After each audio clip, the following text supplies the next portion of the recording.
Renungan malam sebelum tidur. Sahabatku yang mengasihi dan dikasihi Tuhan, seorang lelaki tua terbaring lemah di sebuah rumah sakit. Seorang pemuda datang menengoknya setiap hari dan menghabiskan waktu berjam-jam bersama lelaki tua itu. Pemuda itu menyuapinya, membersihkan badannya, dan membimbingnya berjalan-jalan di taman, lalu membantunya kembali berbaring. Pemuda itu baru pergi setelah merasa bila lelaki tua itu sudah bisa ditinggal. Suatu ketika perawat yang datang memberi obat dan memeriksa kondisi orang tua itu berkata, "Bapak punya anak yang berbakti. Setiap hari ia datang untuk mengurus Bapak. Sungguh beruntung ya, Pak." Lelaki tua itu memandang perawat itu sejenak, lalu memejamkan kedua matanya.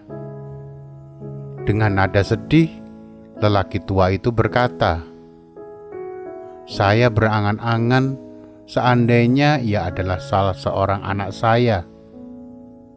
Ia adalah anak yatim yang tinggal di lingkungan tempat tinggal kami. Dulu sekali saya melihatnya menangis setelah kematian ayahnya. Saya pun menghiburnya dan membelikan permen untuknya. Setelah itu, saya tidak pernah lagi berbincang dengannya. Kemudian ketika ia tahu kalau saya dan istri hanya tinggal berdua saja, ia pun berkunjung setiap hari untuk memastikan kami baik-baik saja. Ketika kondisi fisik saya mulai menurun, ia mengajak saya dan istri saya tinggal di rumahnya, lalu secara rutin membawa saya ke rumah sakit untuk mengecek kondisi kesehatan. Saya pun pernah bertanya padanya, "Nak, mengapa engkau menyusahkan diri untuk mengurus kami?" Sambil tersenyum, anak itu menjawab, "Manisnya permen masih terasa di mulut saya." Sahabatku, Matius 10 ayat 42 mengatakan, "Dan barang siapa memberi air sejuk secangkir saja pun kepada salah seorang yang kecil ini, karena ia muridku, aku berkata kepadamu, sesungguhnya ia tidak akan kehilangan upahnya daripadanya." Orang yang baik hatinya pasti akan mendapatkan imbalan yang baik pula dari Sang Pencipta. Maka jangan memikirkan untung atau rugi ketika mempunyai kesempatan untuk membantu orang yang perlu bantuan.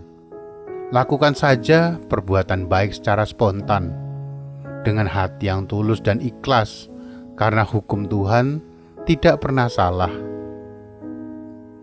Apa yang kita tanam pasti akan kembali kepada kita pula, bahkan berkelimpahan.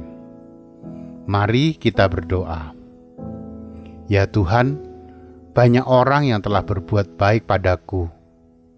Jika aku tidak bisa membalas kebaikan mereka saat ini, Tuhan tolong aku agar kehidupan orang-orang baik ini diberkati seperti Engkau terus memberkati hidupku. Amin. Subscribe channel ini untuk renungan selanjutnya, dan bagikan video ini agar Anda menjadi saluran berkat. Tuhan memberkati.